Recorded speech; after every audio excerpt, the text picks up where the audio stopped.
రాజీనామా చేస్తే అయిపోతుంది కదా. ప్రజల చేత ప్రజల కొరకు ఎన్నుకోబడిన నేతకు ప్రజలకు సేవ చేయడానికి చెయ్యాలనే ఇంట్రెస్ట్ లేకపోతే రాజీనామా చేయమంటాం, అంతే కదా. ఇప్పుడు జరిగేది అదే కదా. ప్రజల చేత ప్రజల కొరకు ఎన్నుకోబడిన నేత ఎవరైనా ఉన్నా ఆయన పూర్తి స్థాయిలో ప్రజల కోసం పనిచేయనప్పుడు రాజీనామా చేయమంటాం. 1,34,000 కోట్ల రూపాయలు రాష్ట్రానికి అప్పయిందండి. ఓ విశ్వవిద్యాలయం కట్టలే, ఒక ఆసుపత్రి కట్టలే, పేదలకు ఇల్లు ఇయ్యలే, సంక్షేమ పథకాలు అమలు చేయలే.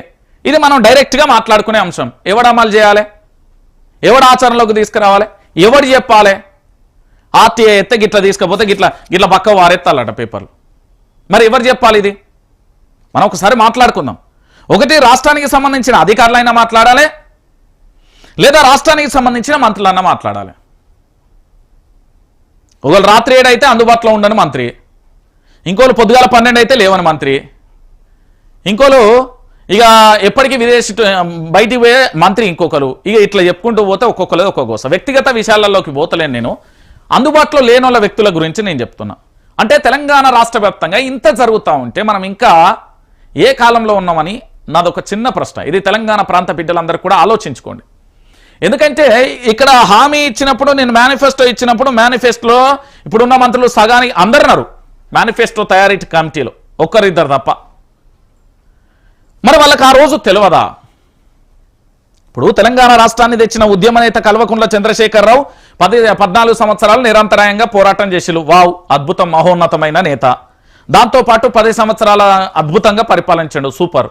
మరి తర్వాత ముఖ్యమంత్రిని మనం కోల్పోయినాం, కొత్త ముఖ్యమంత్రి బాధ్యతలు చేపట్టిండు. మరి ఆ ముఖ్యమంత్రి వల్ల పరిపాలన వ్యవస్థ అతనికి రాకపోవడం వలన, లేకపోతే ఆయన చుట్టూ ఉండే మంత్రులకు సంబంధించి ఎమ్మెల్యేలకు సంబంధించి సపోర్ట్ చేయకపోవడం వలన, అధికారులు సపోర్ట్ చేయకపోవడం ఎందుకు కావట్లేదు?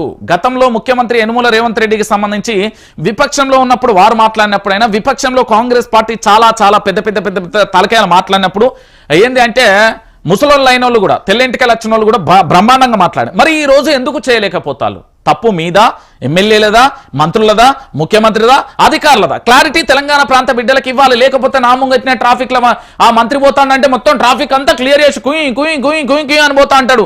నా పైసలతోనే తిరుగుతాడు, నా పైసలతోనే ఉంటాడు, నా పైసలతోనే తింటాడు, నా పైసలతోనే వంటాడు అనే బాధ అనిపించదా ఒక పౌరుడిగా? సార్ మీరు అందరూ కూడా ఆలోచించాలి. ముఖ్యమంత్రికి మంత్రులు సపోర్ట్ చేస్తలేరా? మంత్రులకు ఎమ్మెల్యేలు సపోర్ట్ చేస్తలేరా? లేకపోతే వీళ్ళందరికీ అధికారులు సపోర్ట్ చేస్తలేరా? నా యొక్క తెలంగాణ ప్రాంత బిడ్డగా, ఒక పౌరుడిగా నా మీద అప్పు భారం పెరిగిపోతున్నది. ఈ రాష్ట్రం చేసే అప్పు ఎవరు ఇళ్లకెళ్ళి, మంత్రులు ఇళ్లకెళ్ళో, ఎమ్మెల్యేలు ఇళ్లకెళ్ళో కట్టరు, మళ్ళీ మనమే కట్టుకోవాలి. మన మీదనే బాణం ఏదో ఒక రూపంలో, పన్ను రూపంలో వస్తుంది, లేకపోతే ఇతరత్ర ఏదో ఒక రూపంలో మళ్ళా ఇట్లా పిండి ఎత్తారు. ఈ ప్రభుత్వం అయినా, గత ప్రభుత్వం అయినా, అంతకుముందు ప్రభుత్వం అయినా, ఉమ్మడి ఆంధ్రప్రదేశ్ ప్రభుత్వం అయినా, ఏ ప్రభుత్వం అయినా మన మీకెళ్ళే కట్టిస్తుంది. మరి అలాంటప్పుడు ఎందుకు చేయట్లేదు? ఈ ప్రశ్నకు సమాధానం కావాలి. కాంగ్రెస్ పార్టీ ఇజ్జత్ పోతున్నది, కాంగ్రెస్ పార్టీకి తలెత్తుకోలేకపోతున్నాం, కార్యకర్తలు అట్లెత్తుకోలేకపోతున్నాం అంటే ఇంకొక విషయాన్ని కూడా చెప్తున్నా.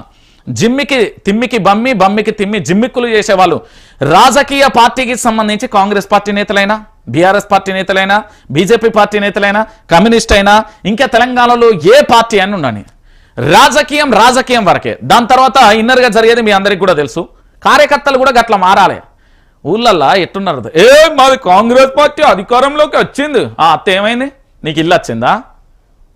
నీకు ఇల్లు వచ్చిందా అంటున్నా? నీ కొడుకు ఏమైనా ఉద్యోగం వచ్చిందా? నీ ఊళ్ళో ఏమన్నా బాగుపడ్డదా? ఏం జరిగింది? కాంగ్రెస్ పార్టీ అధికారంలోకి వచ్చిన తర్వాత ఒక కాంగ్రెస్ పార్టీ కార్యకర్తను అడుగుతున్నా, మీ ఊళ్ళోకి కాంగ్రెస్ పార్టీ అధికారంలోకి వచ్చినాక మీ ఊళ్ళకి రోడ్లు వచ్చినా, దావకానం వచ్చిందా, గుడ్ల దావకానం వచ్చిందా, లేకపోతే ఏది అక్కడ ఉండే హిందూ దేవాలయాలకు సంబంధించిన కట్టలు జరిగినాయి, ఇందిరమ్మ ఇల్లులు వచ్చినాయా, సంక్షేమ పథకాలు అమలైనా, ఉద్యోగాలు వచ్చినాయా, వ్యాపారాలు వచ్చినాయా, పరిశ్రమలు వచ్చినాయా, నీళ్ళు వచ్చినాయా, చెరువులు నిండినాయా, పంట కొనుగోలు జరిగిందా, అధిక ధరలు వచ్చినాయి, మీ ఊళ్ళోనే ఆఫీసులు ఏమన్నా వచ్చినాయా చెప్పురు. ఏం రాలే కదా. పిల్ల మీద ఉన్న పుస్తకాలు కూడా అమ్ముకొని మీరు రాజకీయాలు చేస్తారు. ఏ సిగ్గుమాల పని కాకపోతే ఇంకొకటి ఏముంటుంది? మీరు దేని మీద చేస్తున్నారు? నాకు అర్థం కాని విషయం ఏంటంటే, ఇక్కడ రాష్ట్ర వ్యాప్తంగా ఉండే నేతలందరూ మంచిగానే ఉంటారు, మీరు ఎందుకు తన్నుకొని చేస్తారు? నిజంగా ఇది చాలా బాధాకరమైన విషయం అండి. కార్యకర్తలు ఏ పార్టీకైనా బలం అది ఎంతవరకు ఉండాలి, గంతవరకే ఉండాలి. మీరు ఆత్మహత్య చేసుకునేదాకా పోవద్దు. అది మీరు పూర్తి స్థాయిలో ఇబ్బందులు పడే కాడికి పోవద్దు. ఈరోజు కాంగ్రెస్ పార్టీ ఇజ్జత్ పోతున్నది, నేను సమాధానం చూపెట్టలేకపోతున్నా, ప్రజలకు చెప్పలేకపోతున్నా, ముఖం చెల్తలేదు, నేను సిద్ధికి వెళ్ళిపోతా, లేకపోతే వేరే ఇక గింత మాత్రానికి మరి ఎందుకు మీరు పూర్తి స్థాయిలో అక్కడ పనిచేసినట్టు? నేను యనుమల రేవంత్ రెడ్డి వేస్ట్ అంటలేను, అలానే కేసీఆర్ చాలా గొప్పోడు అంటలేను, అలానే చంద్రబాబు వైఎస్ రాజశేఖర రెడ్డి పీరియడ్ గొప్పది అని అంటలేను. అందరూ ముఖ్యమంత్రులు తమ తమ యొక్క సామర్థ్యాన్ని బట్టి, తమ తమ యొక్క ఆలోచన బట్టి, తమ తమ యొక్క తెలివిని బట్టి ఏ విధంగా ఎట్లా డెవలప్ చేయాలో చేసిరు, వాళ్ళకున్న అవగాహన, దాంట్లో అందరికీ సెల్యూట్. కానీ ఇక్కడ పూర్తిగా వ్యవస్థకు సంబంధించి నాశనం అయిపోతా ఉంటే, రోజు రోజుకు మంత్రుల యొక్క ఆర్భాటాలు ఆడంబరాలు పెరుగుతూ ఉంటే బాధేస్తున్నది. సగటు తెలంగాణ వాదిగా బాధేస్తున్నది. సగటు తెలంగాణ ప్రాంత బిడ్డగా నాకు విశ్వాసం కోల్పోయి ఇబ్బందికరమైన పరిస్థితులను ఎదుర్కోవాల్సి వస్తే ఎందుకు ఇస్తా అంటే 1,34,000 కోట్ల అంటే అలా 34 రూపాయలు నా నెత్తి మీద వల్లే నేను అప్పు కట్టద్దా? అది పూర్తిగా ఎవరి ఇళ్ళ ఇప్పుడు యనుమల రేవంత్ రెడ్డి ఇంట్లోకి వెళ్ళి అప్పు కట్టరండి, కోమటిరెడ్డి లేకపోతే మంత్రుల ఇళ్ళకి వెళ్ళి కట్టరండి, ఎమ్మెల్యేల ఇళ్ళకి వెళ్ళి కట్టరు. మళ్ళీ అల్టిమేట్ గా కట్టాల్సింది మనమే. అంటే మీరు అందరూ